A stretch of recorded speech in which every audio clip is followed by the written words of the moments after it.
The first step to creating this table setting is to lay down a long piece of fabric. We use a microfiber here, which is an ultra suede. It's actually the similar fabric to what we use for our Love Baby nursing shawls because it's machine washable, dryer safe, and it just looks great even without ironing. So you lay that down across the table. We've actually put two tables together here, just as you can see, it's a pretty long one. And don't worry about the edges. If they're too long, basically just fold them up and then just roll underneath so that you create a smooth finish here. And if you buy it directly off the bolt, it doesn't matter if it's got that little bit of a jagged edge here because it'll still look uniform once it lays across the entire length of the table.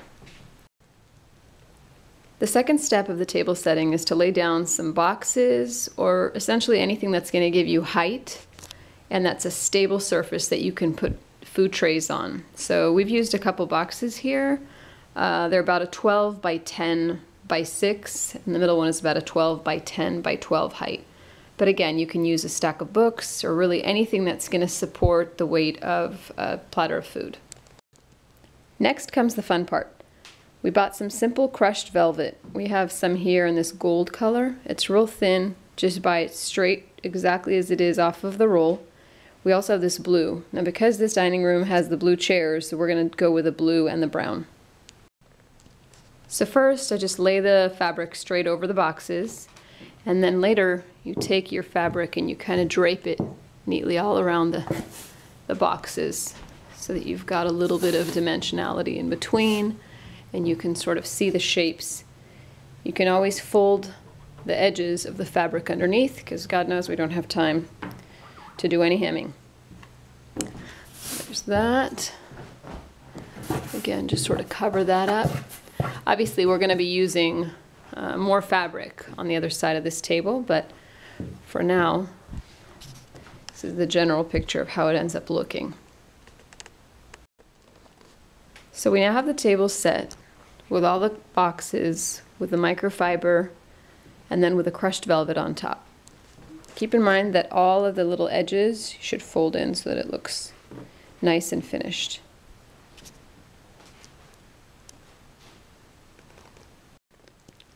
The next step is to put little votive holders sort of around the table, just in various spots where they won't really be interfering with the food platters, but so that there's a little bit of ambiance. Just make sure that when you put down your votive holders, you make sure that the fabric around them is far away enough where it doesn't catch on fire.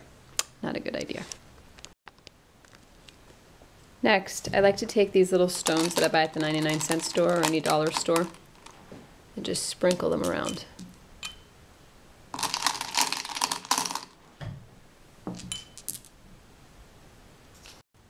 So now we've set down all of our stones, and this is a really fun part. If you've got older kids and they want to help out, you can have them put down the stones. There's really no right or wrong way to do it, just sort of around the votives or along the length of the table. Anything will do. And that's pretty much all there is to it.